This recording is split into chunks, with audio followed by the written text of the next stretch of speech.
സംഖ്യാപുസ്തകം അധ്യായം 3. അഹറോന്റെ പുത്രന്മാർ.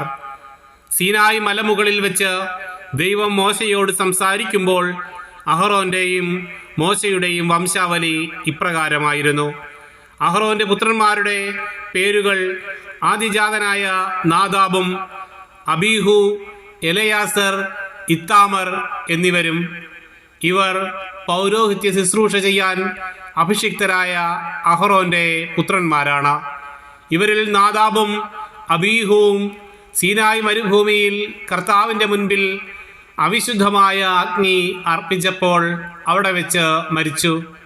അവർക്ക് സന്താനങ്ങളില്ലായിരുന്നു.